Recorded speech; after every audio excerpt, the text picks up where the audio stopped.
सुकीमा ओना, Japanese horror legend. हम सभी लोगों के घर के अंदर छोटी छोटी दरारें और कई ऐसी जगहें होती है जिसके अंदर से एक धागा भी नहीं निकल सकता। लेकिन उसी छोटी जगह या फिर किसी गैप में कोई काला साया छुप के कई समय से आपका इंतज़ार कर रहा हो। तो 25 साल का इसामू जापान के शहर ओसाका में रहता था। वो हाल ही में एक नए घर में शिफ्ट हुआ था।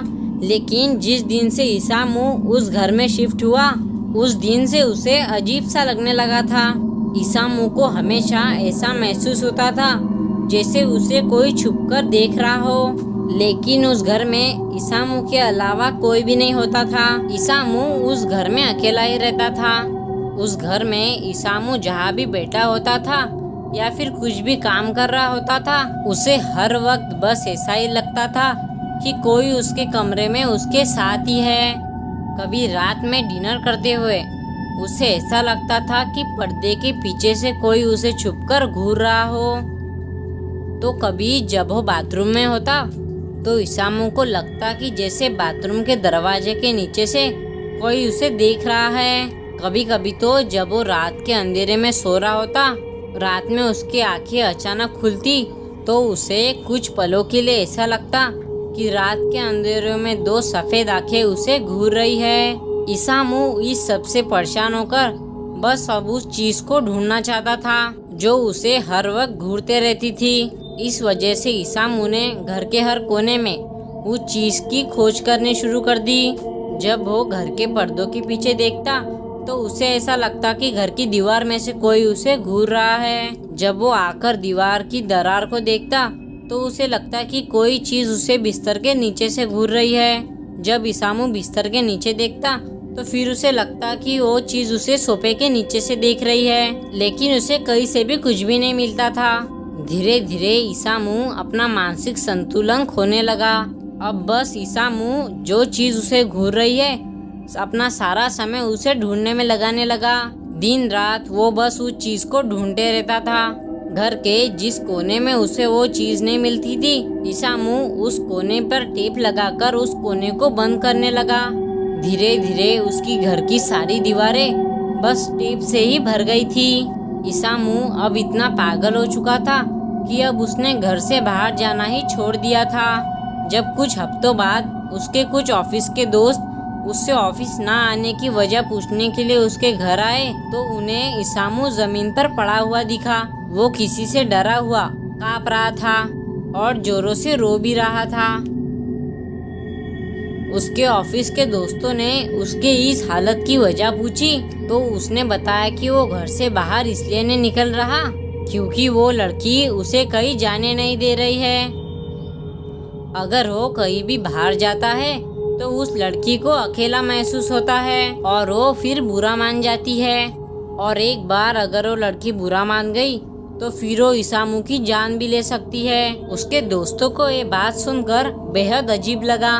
उन्होंने जब इसामू से पूछा कि कौन सी लड़की और वो किधर है तो इसामू ने अपनी उंगली रूम के ड्रेसिंग टेबल की तरफ उठाई।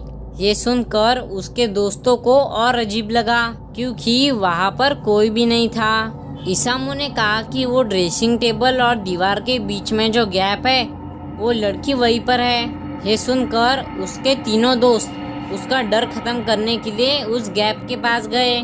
लेकिन वो तीनों जैसे ही उस गैप के पास पहुँचे तो उन तीनों की डर के मारे रूह ही कांप गई क्योंकि ड्रेसिंग टेबल और दीवार के बस 5 सेंटीमीटर के गैप में लाल ड्रेस में लंबे बालों वाली एक लड़की खड़ी थी जो कि सिर्फ उन तीनों को घूरे जा रही थी। वो लड़की बेहद डरावनी दिख रही थी।